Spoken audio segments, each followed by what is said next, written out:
ଏବେ ତ ସବୁ ବଡ଼ ବଡ଼ ମା ହେଇଗଲେଣି, ତାଙ୍କ ଛୁଆ ସବୁ ବଡ଼ ବଡ଼ ହେଇଗଲେଣି, ସେମାନେ ସବୁ ରୁଟି ସେକନ୍ତି ଗାଁରେ। ଆମର କାମ ହେଲା ଆମେ ଝୁଲା ଧରିକି ସେ ରୁଟିକି ସବୁ ବୋଇବୁ। ସୁରେଶ ଭାଇ, ଭାଇ ବିଜୟ, ଜୟ ଏ ସବୁ ଯେତେ ଥିଲେ ସମସ୍ତେ ଆମକୁ ନିର୍ଦ୍ଦେଶ ଦେବେ ଯେ ନେଇ ଆସ। ଆମର କାମ ହେଉଛି ଆମେ କଣ ଆଳୁଦମ ଆଉ ରୁଟିକି ନେଇଯିବୁ। ଆମ ଗାଁର ସବୁ ଝିଅମାନେ ସବୁ ରୁଟି ବେଲନ୍ତି। ଇଏ ହେଉଛି ଆମ ଗାଁର ଆଉ ଗୋଟେ ଇତିହାସ। ତ ସେ ଇତିହାସ ଯେତେବେଳେ ଆଜି ଗୋଟେ ପୁନରାବୃତ୍ତି ହେଉଛି, ମାନେ ବାସ୍ତବିକ ମତେ ବହୁତ ଖୁସି ଲାଗୁଛି। ଆଉ ଗୋଟେ ପ୍ରୟାସ ଜିତୁନା ମତେ କହୁଥିଲା ସେତେବେଳେ, ଏବଂ ତାକୁ କାର୍ଯ୍ୟରେ ପରିଣତ କଲେ ଗଣେଶ ଜିତୁନା,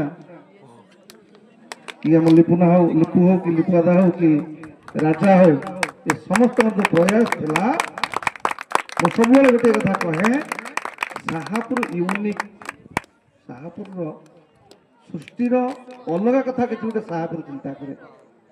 ସେମିତି ଭାବରେ ଆଜି ତମେ ଦେଖୁଥିବ ସେଠି ତାରିଣୀ ଛକରେ ହଉଛି, ବିରାଟରେ ହେଇଯାଇଛି, ଆପଣଙ୍କର ଗତିରେ ହେଇଛି, ତିଡ଼ିରେ ହଉଛି।